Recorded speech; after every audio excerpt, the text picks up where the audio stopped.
Yo, yo, yo, what is up, everybody, and welcome back to Off the Bounce, episode 5. We are here Monday through Friday, 4:30 to 5 p.m. Eastern Standard Time, guys. If you haven't already, give us a follow, subscribe. I'm your host, Slam the Bookie, with my co-host, Alpha Dog Bets and Hefe Picks. What's up, boys? How we doing today? Doing well. Coming off a 5-2 day yesterday, I think we all are in good spirits and excited to break down today's slate. What's going on, Hefe? How are you, my friend? Man, I am excited. 13-game NBA slate tonight. The buffet is open. I can't wait to go through these games. Let's recap last night so we can get right into it. Once, real quick, guys, big shout out to Pure Wage. Boys, I just made this, but shout out Pure Wage for sponsoring this show. Make sure you give them a follow. Yes, Best sir. in business. As Hefe says, let's jump into a quick recap. Only 3 games, guys, so let's jump right into it. First game of the slate yesterday, we got Bucks at the 76ers. Hefe and Alpha broke down this game really well. Were you guys worried at all in the first quarter? Sixers came out hot. And Alpha, I know you hit me up. You're like, oh, no, this is trouble. But, I mean, they came through first half and fourth quarter. What'd you think about it, Alpha? I thought it was a good game. The first quarter, I wasn't too worried. I was messing with you a little bit when texting you. But as we went over yesterday, the big thing in this game was the fourth quarter and the gas tank for Philadelphia. In the fourth quarter, they were outscored 27-16. They were going into the fourth with a 2-point lead. And the Bucks really turned it on. And Philly kind of died out energy-wise. And they poured it on in the fourth, got the 9-point win to cover the game. Hefe, what did you think of the game last night? I remember saying last night before this game started on our show, there was going to be nobody to stop Giannis for Philly, and that's what it came down to. Giannis at 31 and 16. He led that team and ultimately was the reason in the second half that they ended up closing and covering. I will just say one thing. Shout out to Andre Drummond. 2 games out for Joel Embiid, and he's been absolutely showing up. Yesterday, 17 and 20. That's looking like vintage Drummond, like Detroit Pistons Drummond. If they can have that type of production from him when Embiid gets back, that's a hell of a front court combo that they can be. I agree. He's playing a hell of a game. He's playing really well right now. Jumping into the next game, we got Hawks at Jazz. You guys both took the Jazz, the Hawks yesterday. The Hawks, yep. How'd y'all feel? You feel my pain yet? I'll tell you what, I'm off the Hawks wagon. Yesterday was a prove-it game for me yesterday, and they didn't show up. They were in the game. They kept cutting down that lead, and ultimately the Jazz toughened up in the fourth quarter, played great defense.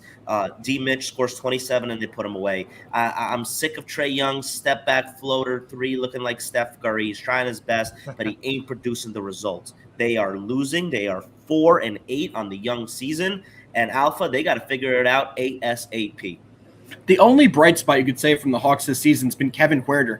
He had 28 again last night, and he was the only reason the offense was keeping them in the game. They really have to figure something out with Trae Young. Now that he can't get that easy foul where he would stop and have the defender run into his back, they switched those rules around, and they're really having some troubles getting points on the board.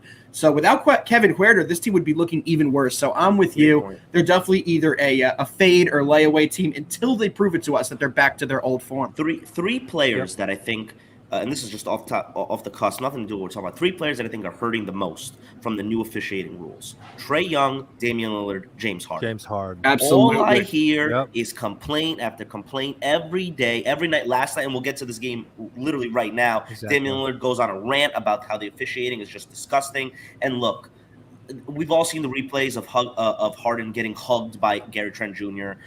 Yeah, that's got to be called a foul. Absolutely. But you got to adapt, right? The one thing that I'll say about the refs in the NBA right now, at least they're being consistent with the calls. Nobody's getting the call. Yep.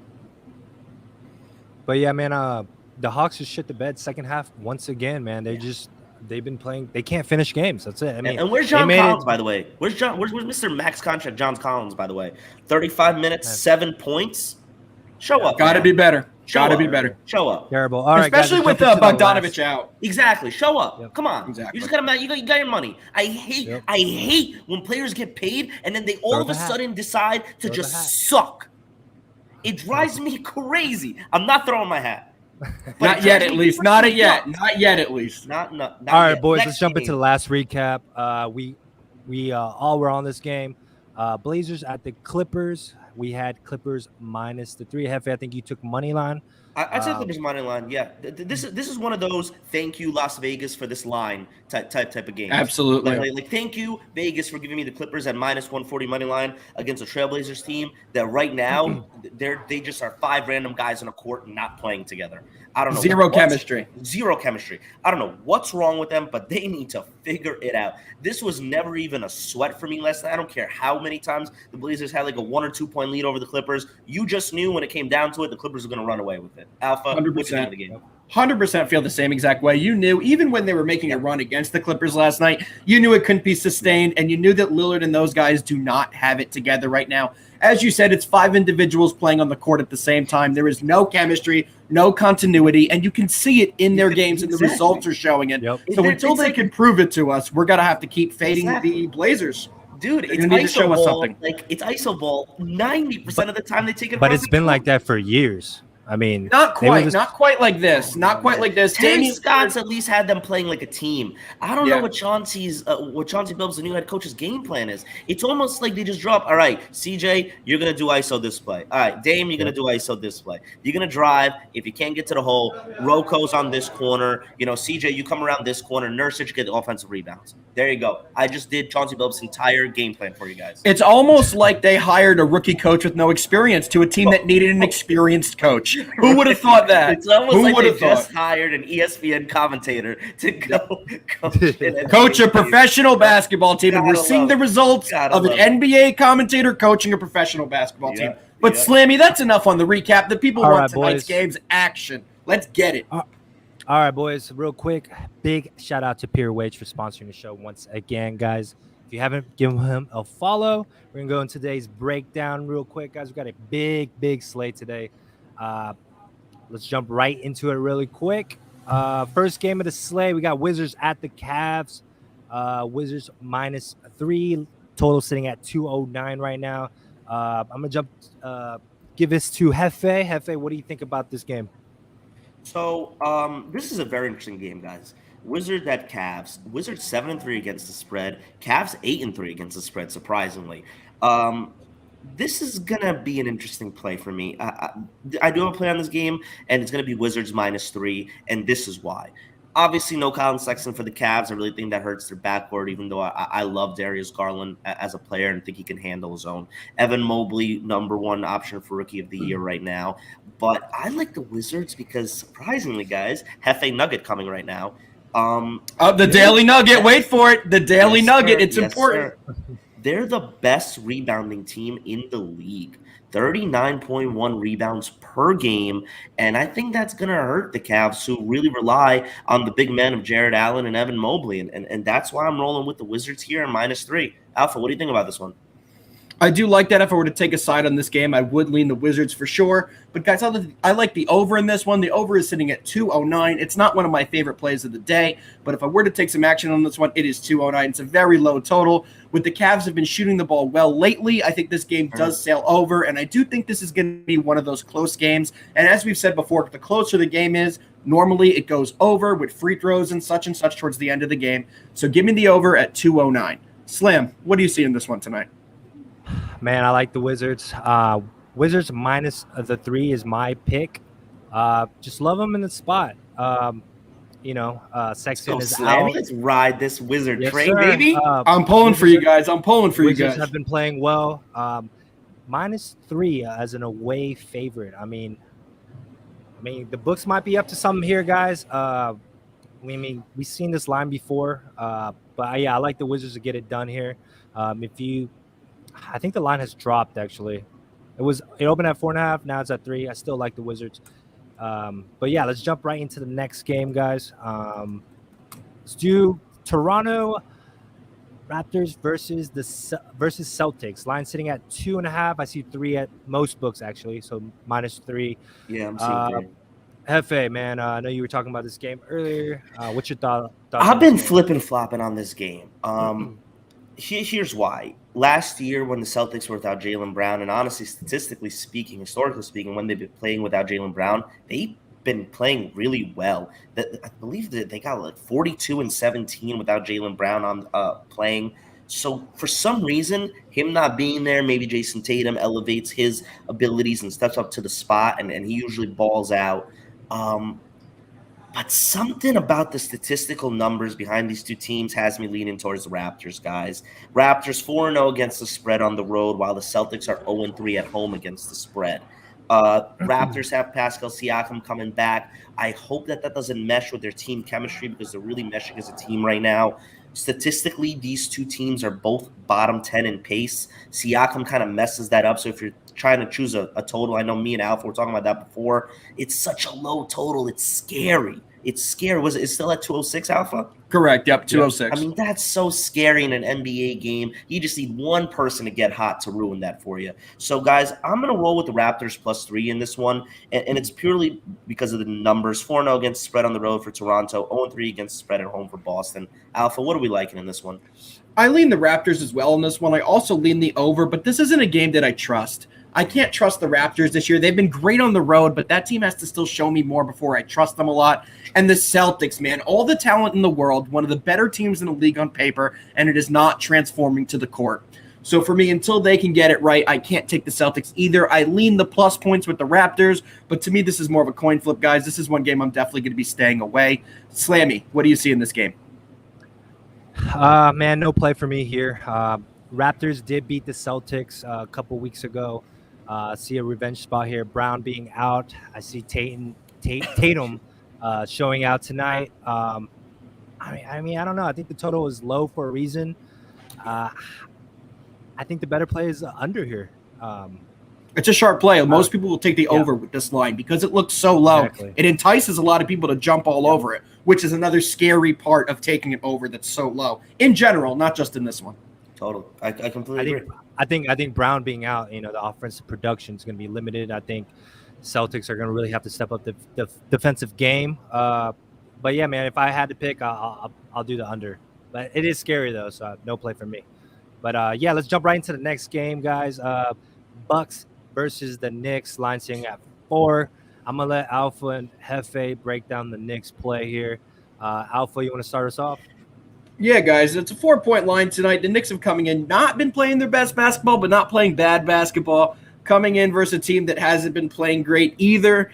And you guys know my theory right now. If I don't love a line with the Knicks, I'm not going to force it. And -4 at home, the line to me screams Bucks. I know I'm going to get killed again being a huge Knicks fan, but I'm not taking the Knicks in this one. The only play I really do like in this game is the under 216. I see a lot of defense being played in this one. I think the game stays close. So I know I say a lot of the times if it's a close game, it usually goes over. But in this case, I do like the under of 216. Hefe, what do you see in our Knicks tonight? I'm right there with you, man. Guys, if there's one play I'll never force, it's a Knicks play. And today it's not a Knicks night.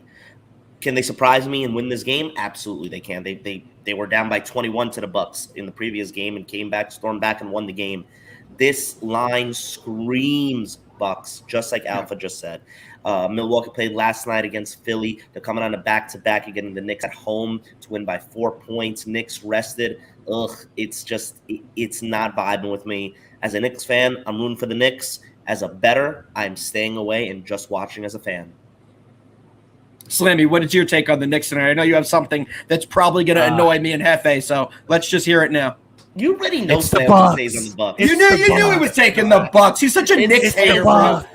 Every time the Knicks plays, he's on the other side, bro. You're never not on the Pistons, and you'll take the Pistons money line. Money line. Doesn't matter if we're -30. Literally. Yeah, guys. I mean, once again, like the Knicks are heavy public favorites here. I mean, you got 80% riding the Knicks. I understand Bucks every single freaking time that the Knicks are public. Don't you just think it's because of the city? They're always public, bro. They're always going to be public. It's like the Dodgers in baseball. It's like saying the Lakers are always public. They're always going to be the public play. I mean, y'all guys are Knicks fans. I mean, the Knicks are okay. I mean, they're not the Warriors. Like, I mean, they're the best team ever, but at the same time, they're not. So they're a frustrating team. That Randall has been playing. He hasn't played a complete game this season. And for me to start backing the Knicks like I want to do, I need to see more in a complete game at a Julius Randle. I can't see more shots than points in the first half for another Randall game. And the Knicks have to have a huge second half comeback. That can't keep happening. It's not sustainable. We need a complete game. Yep. I'm with you on that one. Cool, guys. Let's jump right into the next game. Let's do the Dallas. Actually, let's talk about this game. This one's interesting. Okay, Oklahoma City Thunder's at the Pelicans. Pelicans are favorite, guys. -5. It actually opened. It opened at 3, jumped to -5. What a terrible basketball game! I'm sorry. What a terrible basketball game. I have no idea who the hell agreed to give the Pelicans 5. Like what? -5? But what does that tell you? What does that tell you? If they're losing every game and getting blown out, why are they favored by 5? What does that mean? I know to slam. I know how slam caps. Slam is 100% slamming the Pelicans. I'm not taking the Pelicans. No way. Really? Yes, I totally agree with you. I can't take the Pelicans anymore. Exactly. Thank you, Slam. Alpha, I get it, and I totally agree. The line screams, I dare you to take the Thunder. Yep, that's what it is. That's what they're saying to you. I dare you. But guess what? If you're a smart bettor, and I'm staying off this game, this is a bum fight. This is going to be a low-scoring game. This is going to be a nasty game. This is going to be a game that might be blacked out in Oklahoma City. You know what I mean? Like, this is that bad of a game. This is what I'll tell you my opinion on this game. I'll catch the highlights on SportsCenter and hope to see a cool dunk or something. Yeah. That's all I'm looking at in this game. I'm not touching it with a 10-foot pole. If you're looking for a lean, I'm leaning Oklahoma City. That's just because I think they're the scrappier, more put together team right now. I think the Pelicans, everybody in the locker room just looking at themselves in the mirror being like, how the hell are we 1-10? Yep. 100%. I agree with Hefe. I'm taking the points here, man. Just Pelicans haven't proved to me anything. They're like the Hawks. They choked the second half. If you like the Pelicans, take them first half. But anyways, guys, let's reset real quick. Thank you again to Pure Wage for sponsoring the show. Guys. The GOAT. Yes, if you haven't, guys, please retweet this video on Twitter right now. Means a lot. Thank you all for the support. Let's jump right into our next game: Dallas Mavericks versus the Chicago Bulls. This is a great game. This is a good game. Line sitting at 3.5, guys. The Bulls are red hot. Luka and DeRozan have been playing amazing. This is a tough game to cap. This is. Hefe, you look ready for this one, man. What's your thoughts? Listen, my thoughts are the Chicago Bulls are one of the best teams in the East. They're at home. DeMar DeRozan has meshed in that team like he's been there for years. We can't keep agreeing. We cannot keep agreeing because I already know where you're going just by your intro to this. Please. Yeah, I mean, come on. The Bulls are 7-3 against the spread. The Mavericks are 3-7 against the spread. If Luka's not hitting buzzer-beating, falling out of bounds 3-pointers to win the game, the Mavericks don't win the game. I'm seeing the Bulls. He is the Mavericks. He is the Mavericks. He's the team. There's no doubt about it. I'm still certain they're going to be one of those teams that at the trade deadline, they are going to be the team that is looking for that second player because they need him. I see the Bulls at -3.5, and some people might say that that's a bait line. I'm taking the bait. Call me fish. I don't care. I'm taking the bait. Give me the Bulls -3.5 here. I don't trust the Mavericks. How about that? Alpha. I bought the hook. I know we're on the same side on this one, baby. I bought the hook. I got it down to 3 at -120. I love this Bulls team, guys, as you know, and I'm really not that high on this Mavericks team. I think their second unit is arguably the worst in the league. When Luka comes off the court, that offense is terrible. He makes that team run without him at all in the game. They are stagnant. They're not scoring points. They're in the bottom half of points per game, and they cannot keep up with the points that are going to be scored against them tonight by the Chicago Bulls. DeMar DeRozan has been unbelievable at that mid-range jumper this year. He has brought that back, arguably the best at it in the league. Formerly what Carmelo made his money on. That's what he's doing, and they look good. Give me the Bulls and give me them at -3. Slam, what do you see in this one? Your microphone, Slam. I think you are muted, Mr. Slam. Just kidding. I'm right here. All right. So if I had to pick, I would do the Mavericks plus the points. But, I mean, again, it's a hard game to cap. Bulls last home at Chicago. Don't forget it's at Chicago. Yeah. I mean, Bulls at home. They got a big road trip coming up. It's hard to back the Mavericks. No play for me, guys. I'm rooting for you guys. That. Alpha and Hefe are on the Bulls -3.5, guys. Let's jump. More to come. More to come on this game. A little sneak peek for you. Let's jump right into the next game, guys. Moving right along. Kings at the Spurs. We got a PK at. We got to pick them at some books. We got a -1 Spurs. Jefe, man, I know you've been talking about this game earlier. You want to go ahead and break that down for us?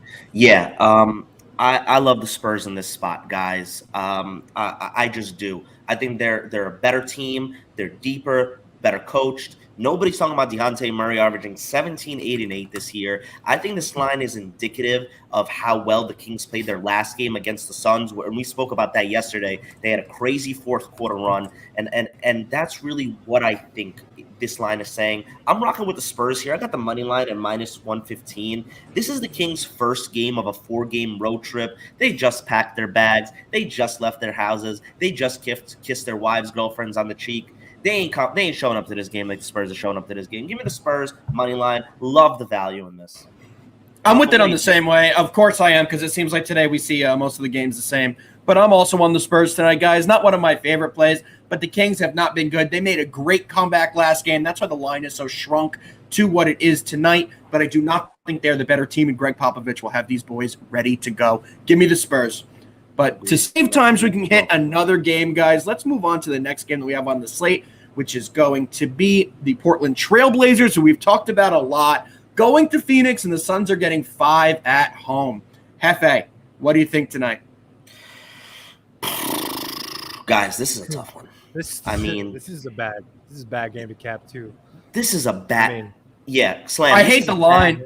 This is a bad game to cap. I hate the line. I hate how much Vegas wants you to take Phoenix. I hate that Portland was on national television yesterday and you saw them suck. I hate that Damian Lillard's just been complaining and just not playing like Damian Lillard. And for all those reasons, I am off this game, guys. I am not taking a side on this game. If I had to, gun to my head, I'm obviously going to take Phoenix because Portland, like we just discussed, they're just not playing like a team. But this line stinks. It just is stinky. And Vegas knows what they're doing with this one, I think. What about a total play?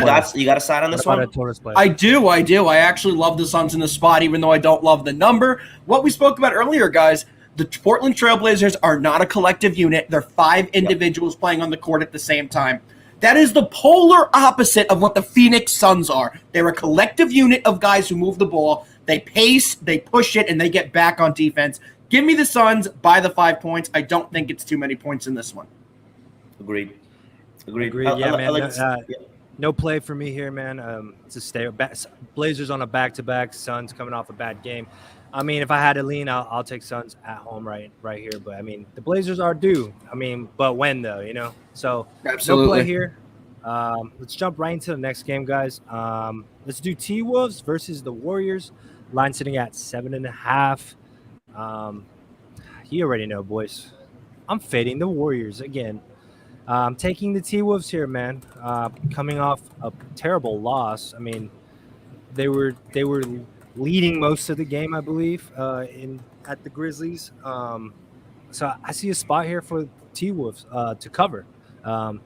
If not, maybe win outright, but I like them a lot to cover here. What's your thoughts here, Hefe? I'm with you.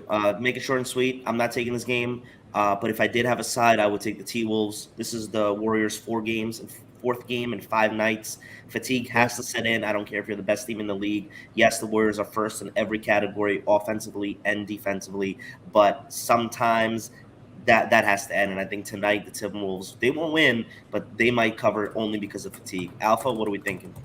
I'm laying off this one, guys. I don't have a good read on it. I think you guys are right with the fatigue factor. But as I said, I believe it was 2 days ago on the show to you guys, I cannot fade the Warriors until they show me that they're able to be faded. They just keep winning, and I'm not going against them right now. So this is a definite no play for me. But, guys, we're going to jump into another game here. It's actually one of my favorite games today. The Pacers going to the Nuggets. Pacers are getting 3 points on the road, and as we all know, Jokic is suspended tonight for the altercation with Morris the other night. Hefe, I need to know your opinion, then I'll give mine on this one. No play. This line is stinky. Pacers getting 3 on the road in Denver. I get no Jokic. I understand. I think Denver can pull it off. It's something about the first game without like a megastar for a team that teams just step up for. I get on paper it says Pacers. I'm laying off this game. It would not surprise me whatsoever if the Nuggets came out and won this game. Alpha, I know you have a huge play on this one, so let's hear why. Guys, this Pacers play is one of my favorite plays of the season. Not one of my favorite plays on the slate. One of my favorite plays on the young season. Guys, I think it's a matchup nightmare. Not lock of the season. One of my favorite plays, guys. It is a matchup nightmare tonight for Denver. What is the strength of the Pacers? It's going to be the two big men they have down low, and Domantas Sabonis and Miles Turner. This means that Aaron Gordon is going to be one-on-one with Domantas Sabonis for as much as he could be in the game.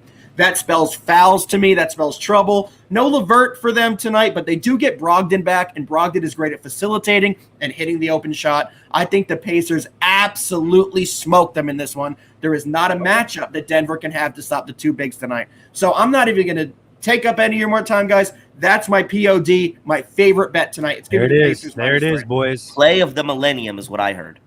Yes, not quite, right. But I love this play. Let's do one more. Let's do one more game.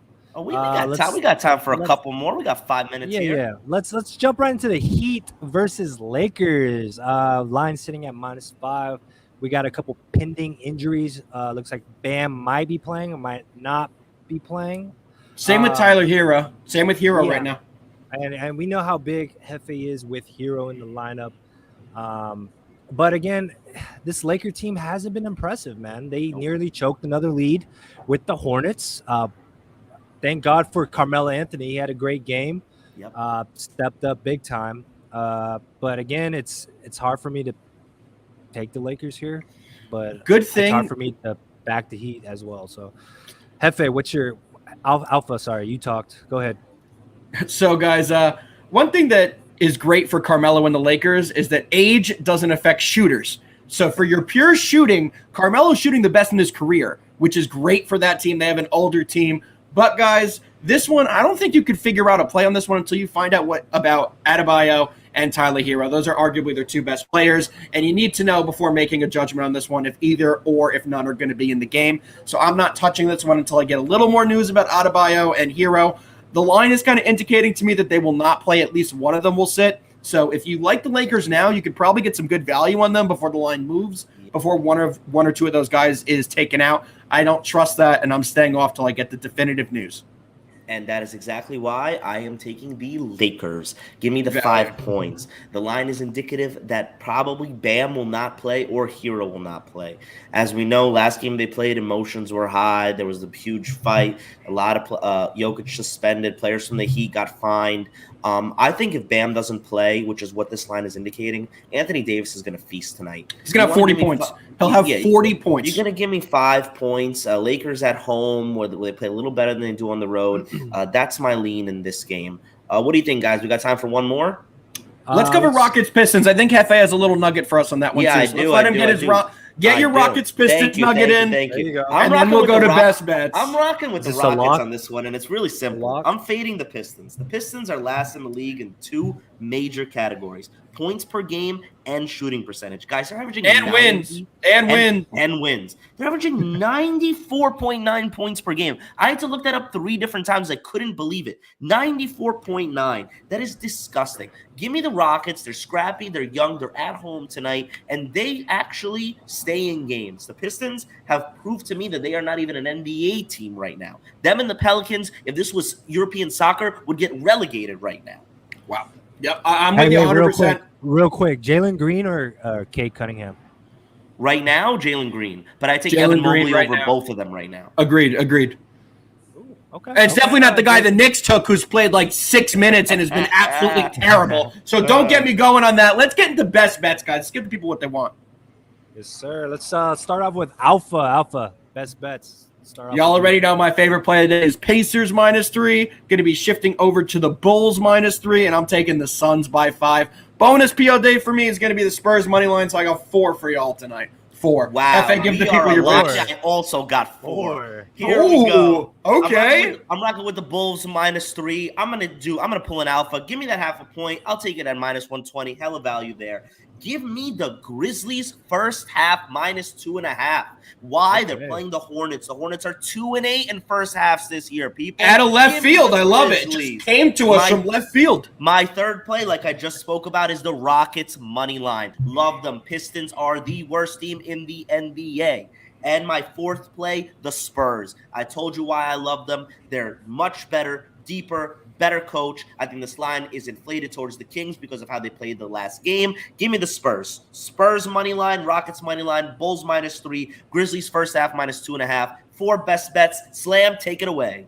You pointed to me. You got to point that way. Oh, God. That way. There we go. There we go. Slam, you get it. So I'm on Wizards -3, Bucks plus the 4, and I'm taking T-Wolves plus 7.5, guys. You're really best betting against the best team in basketball? Let's go, Knicks. We'll revisit this tomorrow. Mistakes. Yes, sir. Mistakes. All right, guys. Once again, thank you, Peerwich. Thank you, Peerwich, for The sponsoring GOAT. this show. If you guys haven't, make sure you give them a follow. Thank you, everyone that tuned in every single day, 4:30 to 5 p.m. Eastern. Yes, sir. Thank you, guys. See y'all tomorrow. See you guys tomorrow.